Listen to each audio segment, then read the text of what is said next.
Il est 8h30 et vous êtes bien sur RMC et BFM TV. Bonjour Gabriel Attal. Bonjour Apolline de Malherbe. Merci de répondre à mes questions ce matin. Vous êtes le Premier ministre, bien sûr, et c'est dimanche, le premier tour des élections législatives. Tous les sondages donnent désormais le RN en tête et deux donnent même le RN avec une majorité absolue.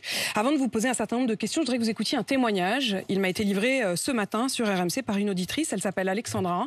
Elle vit à Lille. Et pour la première fois, elle a voté RN. Elle a voté RN aux européennes et elle s'apprête à voter à nouveau RN. Je voudrais que vous l'écoutiez et que vous me disiez ce que vous pouvez encore peut-être lui dire.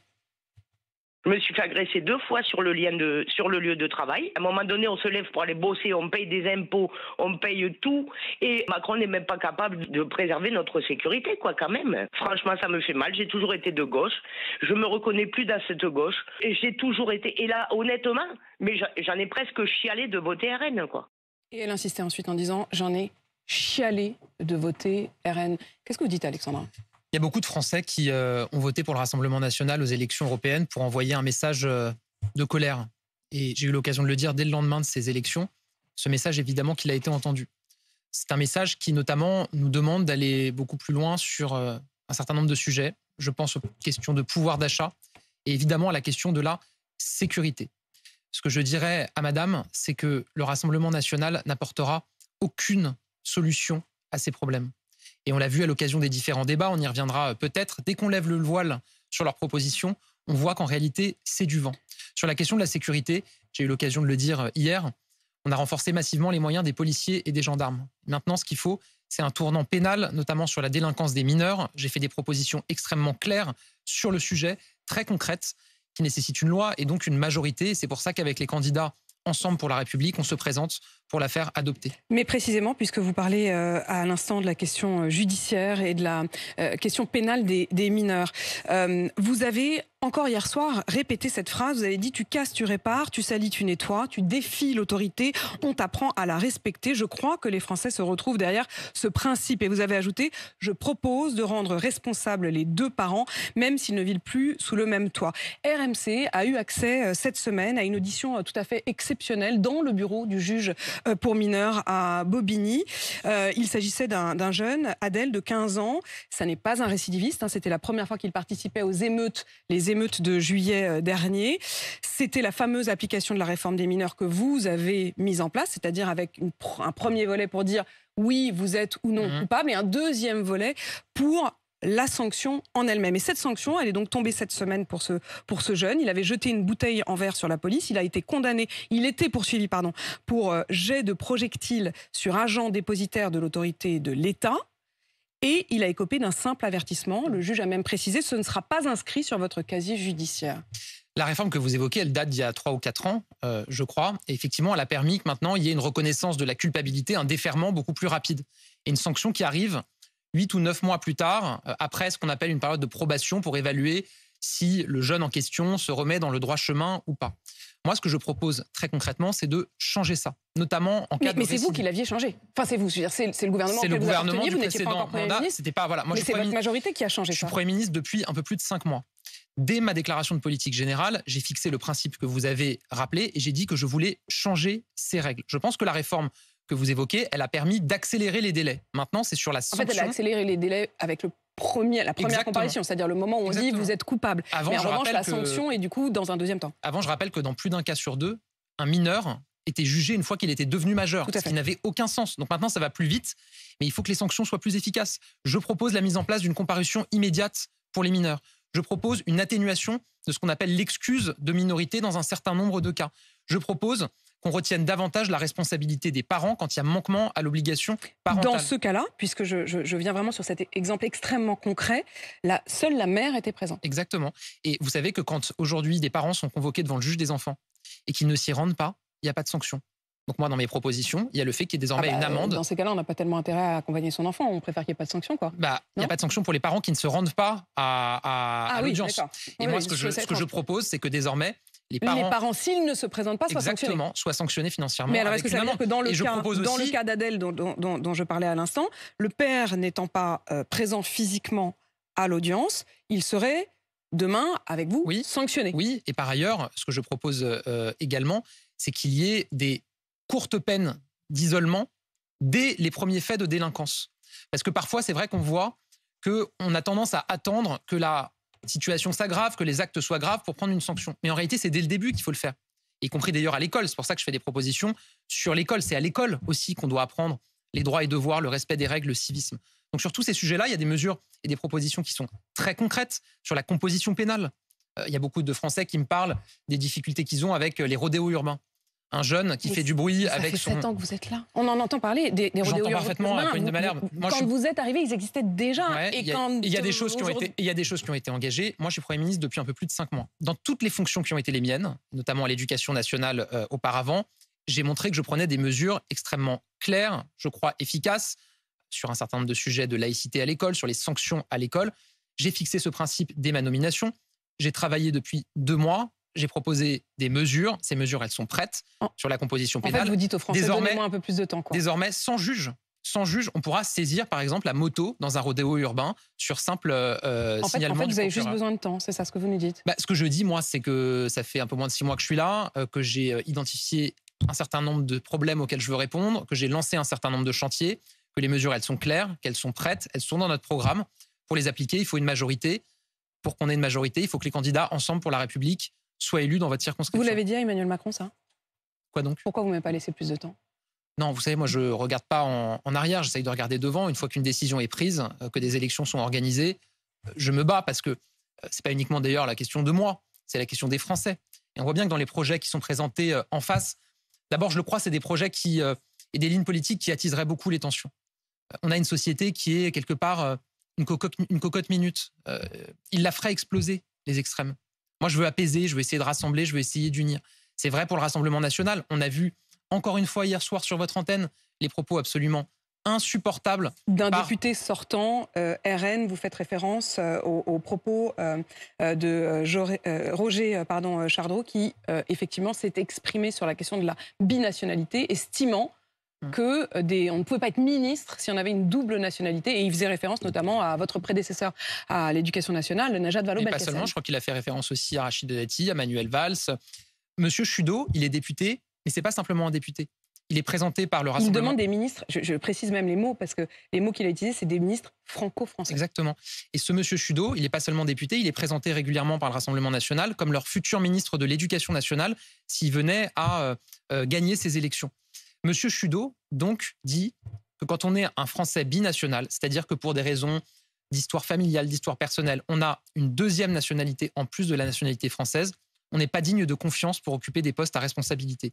Et monsieur Chudeau, c'est pas le seul à le dire, puisqu'il y a 5 mois, Madame Le Pen a présenté au Parlement une proposition de loi pour exclure de la fonction publique les Français binationaux. On parle de 3 500 000 Français qui sont peut-être franco-marocains, franco-italiens, franco-canadiens, franco-arméniens, qui sont parfaitement français. Derrière ça, il y a une idée qui a toujours été celle du Front National, déjà de Jean-Marie Le Pen, c'est qu'un binational est un demi-national, que vous êtes corruptible, que vous n'êtes pas loyal à la France. 3 500 000 Français qui, depuis plusieurs jours, se sentent humiliés, injuriés par le Rassemblement national. Je veux le dire, dans mon gouvernement, il y a des binationaux. Roland Lescure, ministre de l'Industrie, franco-canadien. Fadila Katabi, ministre des Personnes en situation de handicap. Rachida Dati, Chrysoula Zakharopoulou. Il y a des députés qui sont binationaux. Je pense à Nadia Hay, sur la 7e circonscription des Yvelines, à Triel-sur-Seine, Conflans-Sainte-Honorine, qui est franco-marocaine, qui a été ministre. Elle est non seulement parfaitement française, mais elle se bat tous les jours pour la France et pour les Français. Et je m'étonne de voir que le Rassemblement national qui tient ses propos, en même temps présente dans le Val d'Oise une candidate franco-russe aux élections législatives, qui d'ailleurs a qualifié les Ukrainiens de néo-nazis. Donc c'est toujours à géométrie variable. Ils vous font croire que c'est soi-disant pour lutter contre les ingérences russes. Mais après, on voit que la conseillère défense de Jordan Bardella, elle est franco-russe, qui présente des franco-russes dans ces élections législatives. En réalité, c'est toujours la même chose. C'est un moyen de stigmatiser ou d'humilier. Et pour préciser les choses, Marine Le Pen, ce matin, s'est dite estomaquée par les propos de Roger Chudeau. Elle précise que ça n'a jamais été dans son programme et que ça n'est pas dans le programme du RN. Il y a 5 mois, elle a fait une proposition de loi pour exclure les Français binationaux de responsabilité dans la fonction publique. Est-ce que vous estimez que si le RN allait jusqu'au bout de sa logique, il devrait retirer l'investiture ou le soutien à Roger Chudeau? Évidemment, mais vous savez, Pauline de Malherbe, il y a plus de 100 candidats du Rassemblement national dans cette élection, c'est-à-dire plus d'1 sur 5, qui ont tenu des propos soit racistes, soit homophobes, soit antisémites. Ils ont été identifiés par vos confrères du Monde, de Libération. Tous les exemples sont sur Internet. Ils concourent dans cette élection. Ils ne leur retirent pas leur investiture. Gabriel Attal, pour autant, vous restez sur le nini? Mais moi, d'abord, je suis dans ce premier tour de cette élection. Donc, il y a un premier tour. Les Français vont se battre. Je le dis ici, s'il y a un camp qui a été très clair dès le premier tour pour éviter la victoire des extrêmes, c'est nous. Le Rassemblement national... Mais vous dites des extrêmes. Oui, mais attendez. Le Rassemblement national, la NUPES, il présente des candidats dans toutes les circonscriptions de France. Je suis le seul à avoir assumé de ne pas présenter des candidats dans une 60aine de circonscriptions. Pourquoi?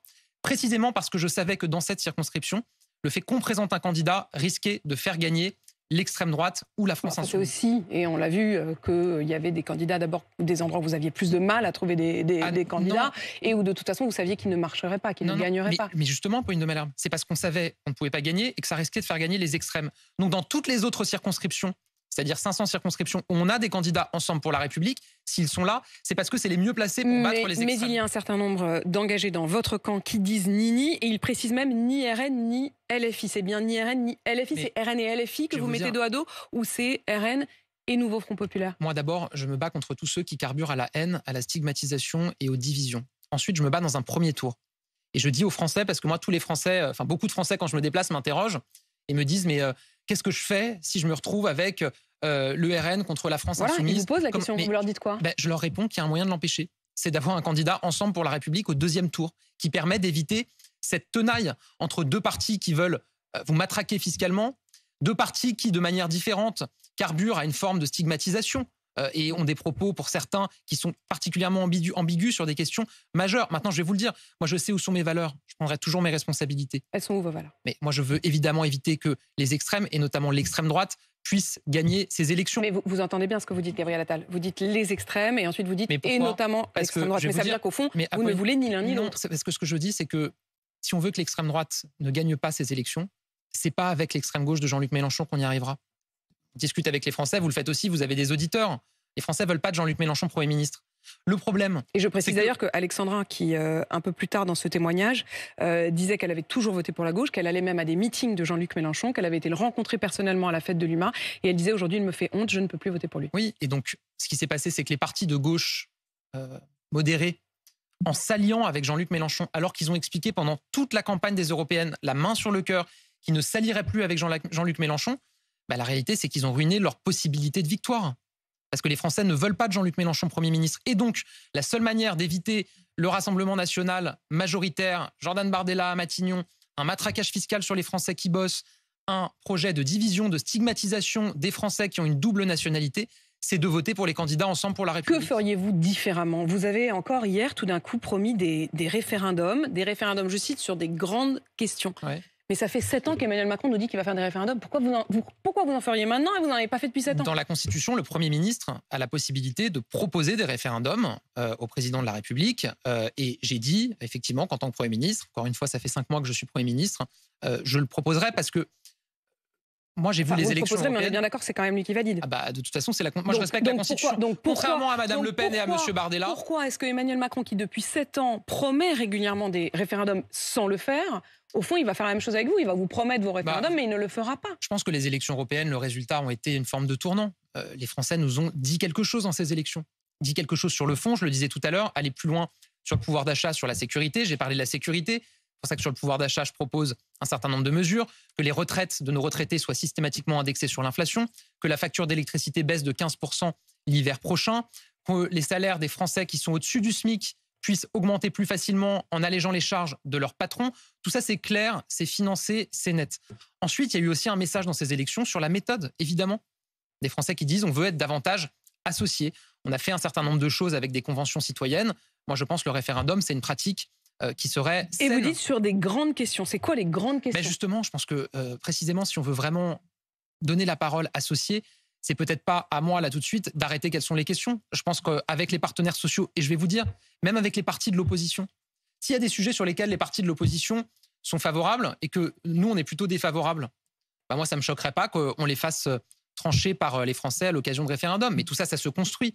Si les candidats Ensemble pour la République ont une majorité, que je suis Premier ministre dans les prochaines semaines et les prochains mois, eh ben, évidemment, c'est quelque chose sur lequel je travaillerai avec les partenaires sociaux, quand Emmanuel avec les forces politiques. Emmanuel Macron, lors de sa grande conférence de presse au début de cette campagne, a dit par exemple qu'il souhaitait un grand débat sur la laïcité. Ça vous paraît une des choses qu'il faut faire maintenant, un grand débat sur la laïcité, peut-être même un référendum sur la laïcité? Je pense qu'on doit toujours chercher à faire appliquer nos règles et à faire respecter la laïcité. C'est pas moi qui vais vous dire le contraire. Quand j'ai été ministre de l'Éducation nationale, je rappelle... Un grand débat, est-ce qu'il faut... Quand j'ai été ministre de l'Éducation nationale, j'ai moi-même garanti l'application de la loi de 2004 sur la laïcité à l'école, en prenant une décision qui était attendue par nos chefs d'établissement, par beaucoup d'enseignants depuis des années, l'interdiction du port de l'abaya et du camis dans les établissements scolaires. J'ai été nommé ministre de l'Éducation nationale, je me suis engagé sur ce sujet, j'ai pris la décision.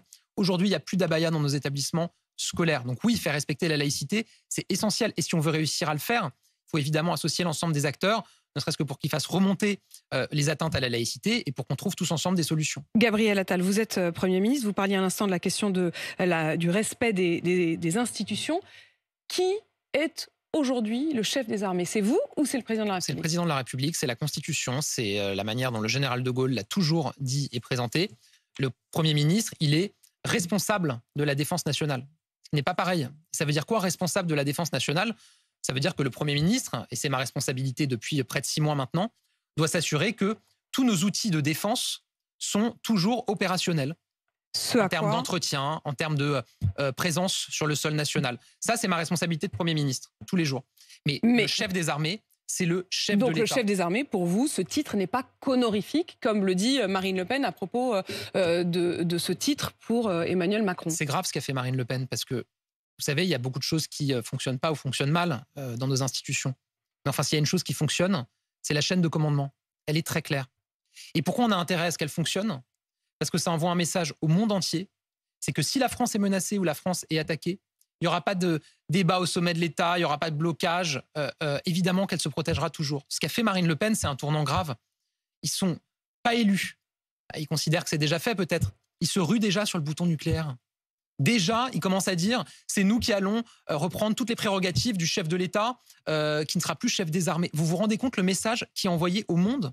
Vous vous rendez compte le message qui est envoyé aux puissances étrangères, dont certaines qui menacent nos intérêts? Marine Le Pen vous répond, puisque sur Twitter hier soir, elle a dit « Il serait utile que Gabriel Attal lise la Constitution, mieux vaut tard que jamais », dit-elle. Et elle cite le titre 3 de la Constitution sur le gouvernement, article 20. « Le gouvernement détermine et conduit la politique de la nation. Il dispose de l'administration et de la force armée. » Oui, c'est ce que je vous disais tout à l'heure. Le gouvernement, il est chargé évidemment de l'entretien, de la formation, des budgets des armées. Le chef des armées, c'est dans la Constitution, c'est ainsi que l'a voulu le général de Gaulle. Et je vais vous dire, c'est aussi ce qui protège les Français parce que ça envoie un message très clair au monde, c'est le président de la République. Donc peut-être que Jordan Bardella, 28 ans, qui n'a jamais géré d'administration, considère que désormais il va aussi être chef des armées. Est-ce que c'est un problème ça? C'est-à-dire, est-ce que vous voulez dire que le fait qu'il soit si juvénile Non, ce n'est pas moi qui vais faire des critiques sur l'âge. Apolline de Malherbe, j'ai 35 ans. Ce que je dis simplement, c'est que si je n'avais pas été ministre dans des fonctions importantes, à Bercy, au ministère de l'Éducation nationale, je ne me serais pas senti suffisamment préparé pour être Premier ministre de mon pays. Vous voulez dire que si vous étiez à sa place, à son âge, vous vous seriez dit « je suis pas prêt ». Chacun se présente à des élections, chacun fait comme il le sent et se présente devant les Français. Et surtout, c'est les Français qui décident. Ce que je dis, c'est que là, on voit bien qu'on a Jordan Bardella, tenu quelque part par Marine Le Pen, qui est en train d'expliquer si les députés RN ont une majorité et que je suis Premier ministre, je disputerai et je viendrai prendre au président de la République son rôle de chef des armées. Je le dis, c'est dangereux pour la sécurité de notre pays. Parce que les puissances étrangères qui menacent nos intérêts, elles regardent ça, qu'est-ce qu'elles se disent? Elles se frottent les mains.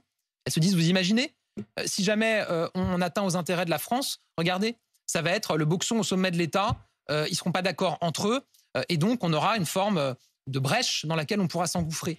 Notre chaîne de commandement, elle a toujours été très claire. Et je pense que c'est pour la sécurité des Français qu'elle doit rester très claire. Sur la sécurité, à quoi faut-il s'attendre pour le 7 au soir en cas de victoire du RN?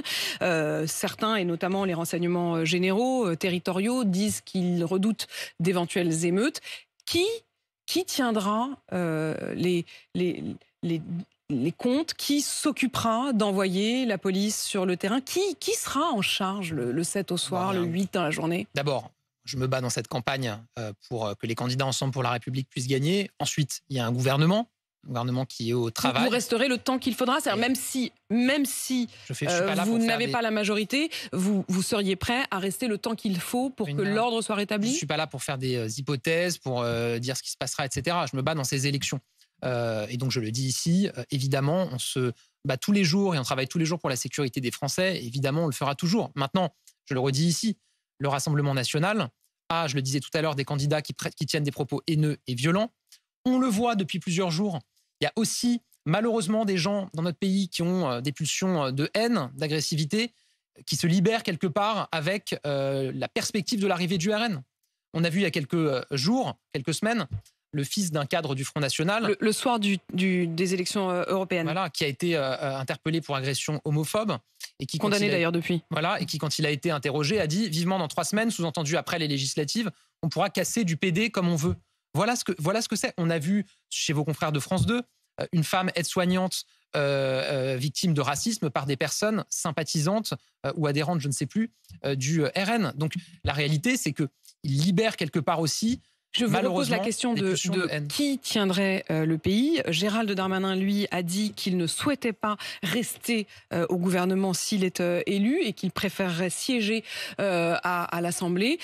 Il serait tout de même aux manettes. Vous seriez tout de même aux manettes? Je vais vous dire de manière très claire, il y a un gouvernement aux manettes, il y aura toujours un gouvernement aux manettes. Là-dessus, évidemment qu'il n'y a pas d'inquiétude à avoir des Français de ce point de vue-là. L'inquiétude, elle est si la majorité change et si vous avez le Rassemblement national qui venait à gagner ces élections. Et vous, ça vous a pas traversé l'esprit, comme Gérald Darmanin, de dire au fond, je passe à autre chose? Mais moi, je suis engagé dans cette campagne, je me bats pour nos candidats. Je me bats pour qu'on ait une majorité.